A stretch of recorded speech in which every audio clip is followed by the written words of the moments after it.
ये क्वेश्चन है आपका ACC 122 GMAT पेपर। भाई कौन सा एग्ज़ाम है मुझे तो नहीं मालूम, आपको मालूम हो तो बता देना। तो क्वेश्चन है आपका प्रॉफिट एंड लॉस का। क्वेश्चन है on a certain item profit is 150%, if the cost price increases by 25% then what will be the new profit margin in percentage. ठीक है, तो क्वेश्चन है आपका कि एक किसी सर्टेन आइटम पे जो प्रॉफिट है वो 150% का है, ठीक है। और अगर उसका कॉस्ट प्राइस हम जो है उसका जो लागत मूल्य है जिसे हिंदी में कहते हैं, अगर उसे 25% से इंक्रीज़ कर दें तो प्रॉफिट क्या होगा।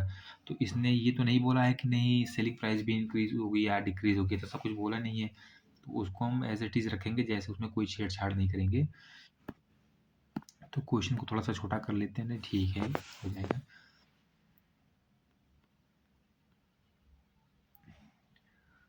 तो इधर हम इसको रेशियो मेथड से करते हैं और ये क्वेश्चन मैंने आपका इधर लिख देता हूँ मैं CP, ठीक है। ये आपका हो गया CP, इधर हो गया आपका SP, ठीक है। अब ये कह रहा है प्रॉफिट जो है वो 150% का था। अगर इसको हम फ्रैक्शन में चेंज करेंगे तो क्या हो जाएगा हमारा, ये 0 से 0 रिमूव हो जाएगा। 5 2 जा 10, 5 3 जा 15। इट मीन्स कोई चीज़ 2 का था तो 2 की चीज़ थी, कोई 2 की चीज़ थी ये आपकी। इसमें जो आपका प्रॉफिट हो गया वो कितने का प्रॉफिट हो रहा है, प्लस 3 रुपये का प्रॉफिट हो रहा है, ठीक है। 3 रुपये का प्रॉफिट हो रहा है, इट मीन्स उसको हमसे अगर 2 की चीज़ है और 3 का प्रॉफिट हो रहा है, हम सेल कितने में कर रहे हैं उसको, 5 में, ठीक है। ये चीज़ हो गई।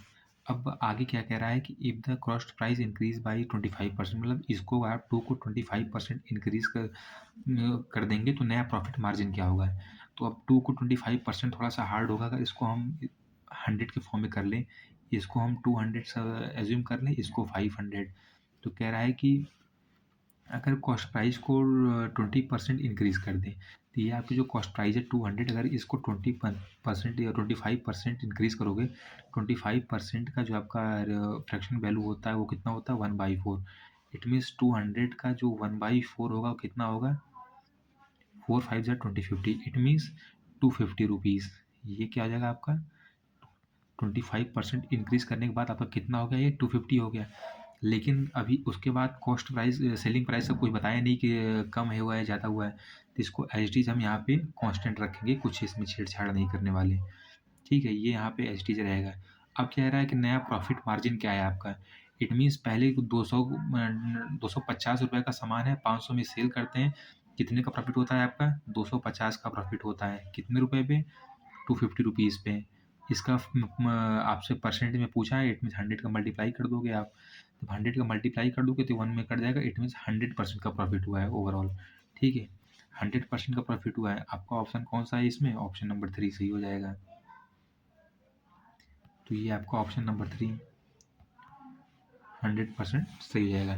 तो इस क्वेश्चन को हिंदी में जिसको देखना है उसको मैं डिस्क्रिप्शन बॉक्स में लगा दूंगा, बाकी इंग्लिश में तो है ही ये। और समझ में आए तो लाइक कर देना, नहीं आए तो भाई डिसलाइक कर देना, और क्या कहें। Thank you so much.